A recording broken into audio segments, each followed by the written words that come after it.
حیدر نے یقین دہانی کرواتے ہوئے کہا۔ ماسٹر کافی دیر حیدر کو یہ مشقیں کرواتا رہا اور جب حیدر تھکاوٹ سے چور چور ہونے لگا تو ماسٹر نے اسے کرسی پر بیٹھنے اور ریسٹ کرنے کا کہا اور خود بھی حیدر کے سامنے کرسی پر بیٹھ گئے۔ تمہیں پتہ ہے صحابہ رضی اللہ تعالی عنہ کے دور میں کون سی سپر پاورز تھیں؟ ماسٹر نے اچانک ایک سوال کرتے ہوئے کہا۔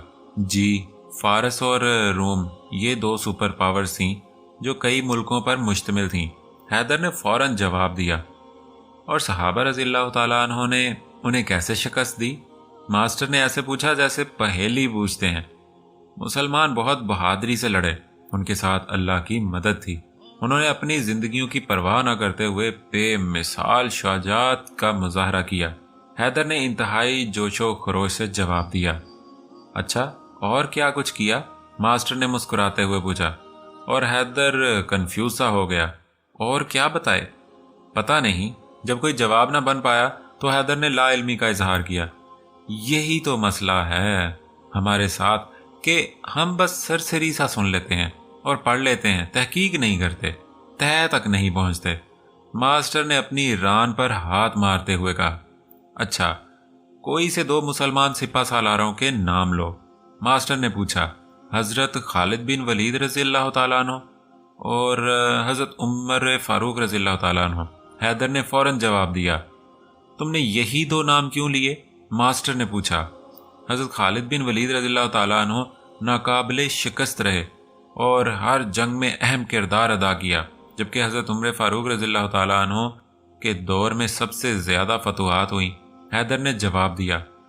بے شک اللہ کی مدد ان کے ساتھ تھی، مگر اللہ تعالیٰ نے بھی فرمایا ہے جتنی کوشش کر سکو اور نتیجہ میری ذات پر چھوڑ دو، اس لیے انہوں نے بھی سارے اسباب اختیار کیے تھے۔ ماسٹر نے تمہید باندھتے ہوئے کہا۔ جنگ جیتنے کے لیے سب سے اہم چیز ہوتی ہے جنگی حکمت عملی۔ میں اسلام کی سب سے پہلی جنگ کا ذکر کرتا ہوں۔ اگر مسلمان بس یہ کہہ کر مطمئن ہو جاتے کہ اللہ کی مدد تھی، بے شک اللہ کی مدد تھی، مگر آپ آخری نبی صلی اللہ علیہ وآلہ وسلم نے بہترین جنگی حکمت عملی بھی بنائی تھی، اسباب کو بھی اختیار کیا تھا جو جنگ جیتنے کے لیے ضروری تھی۔ ادھر کوئی توجہ نہیں دیتا۔ ماسٹر بولتا جا رہا تھا، مگر حیدر کو اچانک بہت دلچسپی محسوس ہونے لگی۔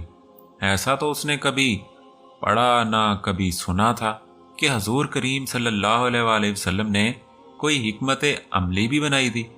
رسول پاک صلی اللہ علیہ وآلہ وسلم کی قیادت میں مسلمانوں نے 12 رمضان المبارک کو مدینہ سے کوچ کیا۔ اسلامی لشکر نے مدینہ سے بدر تک کا فاصلہ اس طریقے سے طے کیا جو عصر حاضر کی صحرائی اور میدانی جنگوں کے مطابق اور ہم آہنگ ہے۔ آپ صلی اللہ علیہ وآلہ وسلم نے فوج کی حرکت کے دوران اس کے آگے ایک جاسوسی دستہ بھجوایا تاکہ دشمن کے بارے میں معلومات حاصل کی جا سکیں اور فوج کی پیش قدمی کے دوران دشمن کے ممکنہ اچانک حملے سے محفوظ رہے۔ آپ صلی اللہ علیہ وآلہ وسلم نے اسلامی لشکر کو دستوں اور گروپس میں تقسیم کیا اور ان کے کمانڈر مقرر کیے۔ آپ صلی اللہ علیہ وآلہ وسلم نے مہاجرین اور انصار کو بھی الگ الگ دستوں میں ترتیب دیا۔ آپ صلی اللہ علیہ وآلہ وسلم نے لشکر کے عقب اور پہلوؤں کی حفاظت کے لیے بھی دستے معمور کیے۔ آپ صلی اللہ علیہ وآلہ وسلم نے عام استعمال والے راستے کو چھوڑ کر ایک ایسے راستے کا انتخاب کیا جو کہ بہت کم استعمال ہوتا تھا تاکہ مسلمانوں کی حرکت پوشیدہ رہے۔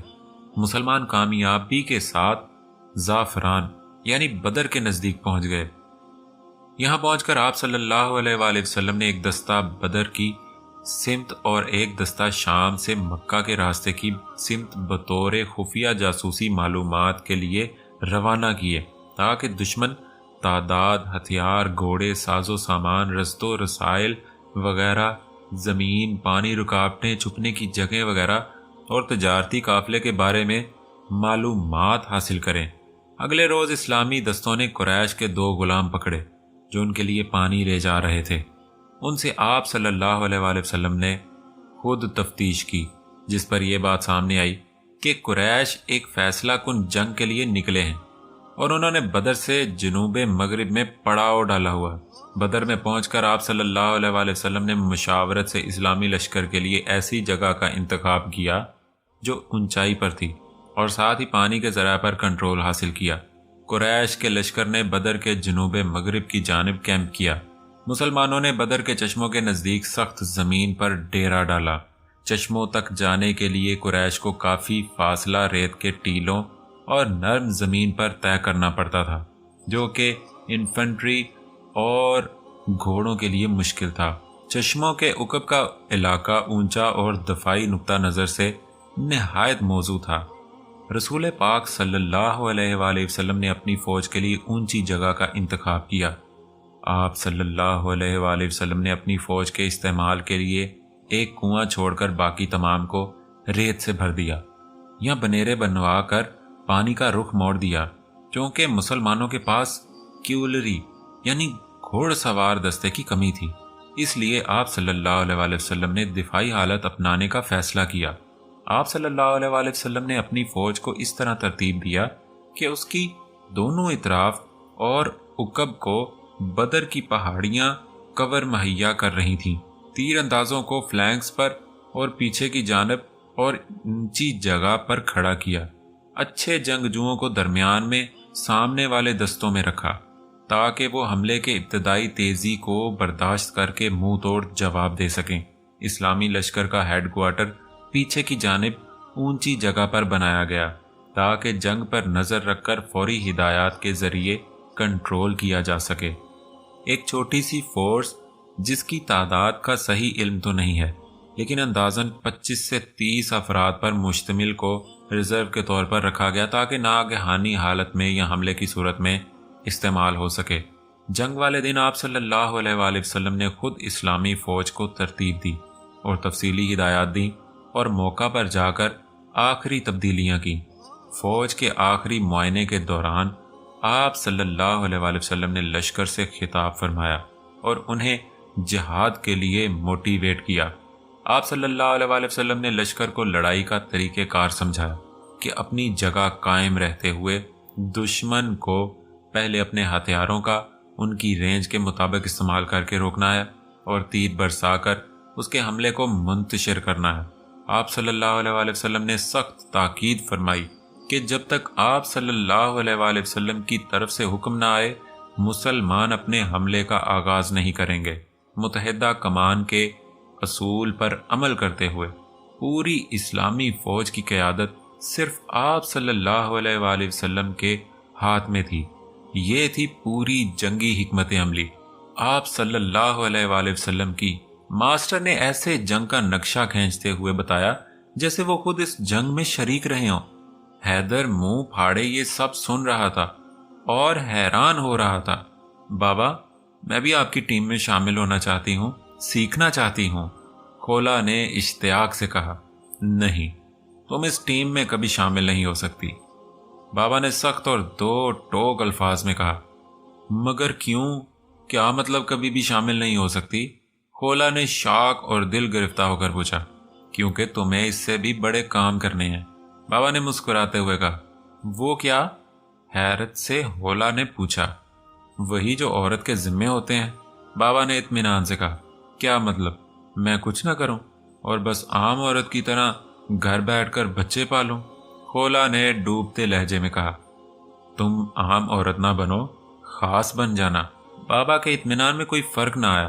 اب اس کا کیا مطلب خاص بن جانا؟ اگر یہی کرنا تھا تو اتنی ٹریننگ بچپن سے وہ سب کس لیے؟ کھولا کو بابا کی باتوں پر یقین نہیں آ رہا تھا کہ بابا اس کے ساتھ ایسا کر سکتے ہیں۔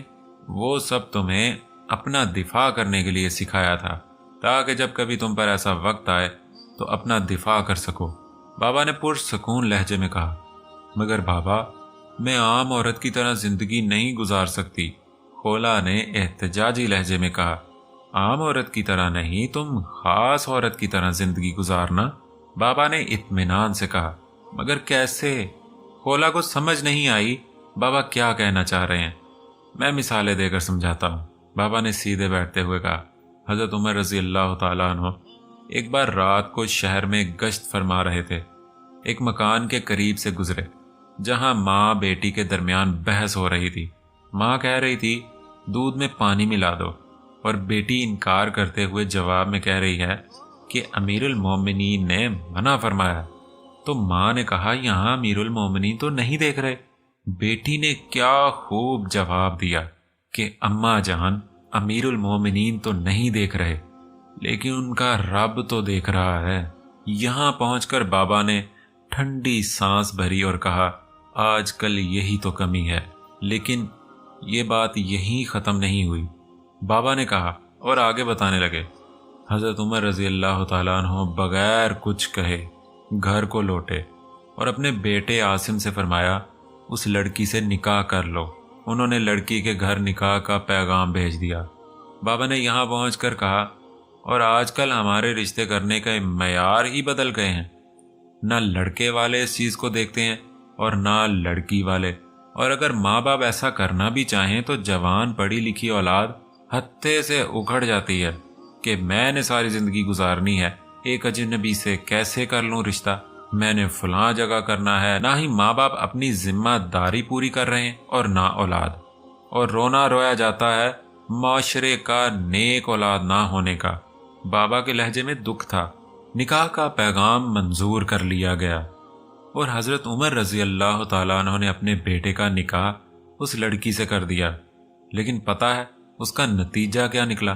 بابا نے خولا کی طرف دیکھتے ہوئے کہا۔ خولا نے نفی میں سر ہلا دیا۔ اس کا نتیجہ یہ نکلا کہ اللہ تعالیٰ نے انہی کی نسل سے ایک عادل اور خیر خواہ خلیفہ حضرت عمر بن عبد العزیز رضی اللہ تعالیٰ عنہ امت مسلمہ کو عطا فرمایا، جس پر امت جتنا بھی فخر کرے کم ہے، جنہوں نے بعد کے پرفتن دور میں خلفائے راشدین کی یاد تازہ کر دی۔ ہمارے فیصلوں کے اثرات نسلوں پر پڑتے ہیں، بابا نے زور دیتے ہوئے کہا۔ سارے خاموشی سے بابا کی باتیں سن رہے تھے۔ خاص عورتوں کا بتاؤں؟ بابا نے دھیمے لہجے میں کہا۔ ایک بار 3 دیندار عورتیں ایک شادی میں بیٹھی تھیں اور آپس میں گپ شپ لگا رہی تھیں۔ ایک بولی کیا دور آ گیا ہے کہ دین مٹتا جا رہا ہے، آہستہ آہستہ ہماری زندگیوں سے نکلتا جا رہا ہے۔ دوسری بولی ہاں ہاں ایسا ہی ہے، مگر کیا کریں، ہمارے بس میں تو کچھ نہیں۔ تیسری بولی ایک کام ہو سکتا ہے کہ اگر ہم اپنے بچوں کی شادیاں عالم اور نیک لوگوں سے کرنا شروع کر دیں تو ہماری نسلوں میں دین زندہ رہ سکتا ہے۔ پہلی نے یہ سن کر کہا کہ یہاں تو کوئی عالم نہیں ہے، پتہ کرو یہ جو بارات آئی ہوئی ہے اس میں کوئی عالم بھی ہے۔ پتہ کیا گیا تو پتہ چلا ایک اسماعیل نامی نوجوان ہے جو کہ عالم ہے۔ مزید لوگوں سے پوچھ گچھ کی گئی کہ عالم ہی ہے، بس کہ نیک اور باعمل بھی ہے۔ تحقیق سے پتہ چلا کہ نوجوان واقعی عالم، باعمل اور انتہائی شریف اور متقی نوجوان ہے۔ اس عورت نے اسی بارات میں اپنی بیٹی کے رشتے کی بات چلا دی۔ نوجوان کو بتایا گیا، لڑکی کے نیک ہونے کی بھی تسلی دی گئی اور لڑکی بھی واقعی نیک سیرت تھی۔ مختصر یہ کہ اسی بارات میں آئے اس نوجوان کا نکاح بھی اس عورت کی بیٹی سے کر دیا گیا۔ بابا بولتے بولتے رکے اور رک کر کہنے لگے، اس عورت کی فکر اور سوچ کا اندازہ کرو کہ اس نے کیا سوچا اور اس سوچ کی بنا پر اپنی بیٹی کا نکاح کر دیا۔ مگر اس کا نتیجہ پتہ کیا نکلا؟ بابا نے سب کی طرف دیکھتے ہوئے بولے۔ سب انتہائی دلچسپی سے بابا کی طرف دیکھ رہے تھے۔ اس عورت کی بیٹی کے گھر ایک بچہ پیدا ہوا جس کا نام الیاس رکھا گیا۔ اس بچے کی ابتدائی تعلیم و تربیت اس کے ماں باپ نے کی۔ یہی بچہ جب بڑا ہوا تو نانی کی فکر اس کے اندر بھی پیدا ہو گئی کہ دین مٹتا جا رہا ہے۔ اس فکر کو لے کر وہ اپنے علاقے میں لوگوں کے پاس جانے لگا اور نیک کاموں کا کہنے لگا۔ وہ اکیلا چلا تھا منزل کی جانب، مگر لوگ ملتے گئے، قافلہ بنتا گیا۔ وہاں سے ایک جماعت کی ابتدا ہوئی جو آج دنیا کے ہر کونے میں پھیل چکی ہے۔ بابا نے دھیمے سے ایک مسکراہٹ کے ساتھ کہا، آج جتنا بھی تبلیغ کا کام ہو رہا ہے ان کی وجہ سے ہے۔ جو نیکی کے کام پر لگ گیا، جو برائی سے بچ گیا، اس سارے کام کا ثواب ان تینوں عورتوں کے کھاتے میں جا رہا ہے، خاص کر اس عورت کے کھاتے میں جس نے اپنی بیٹی کی شادی محض دین کی فکر میں ایک اجنبی عالم باعمل سے کر دی تھی۔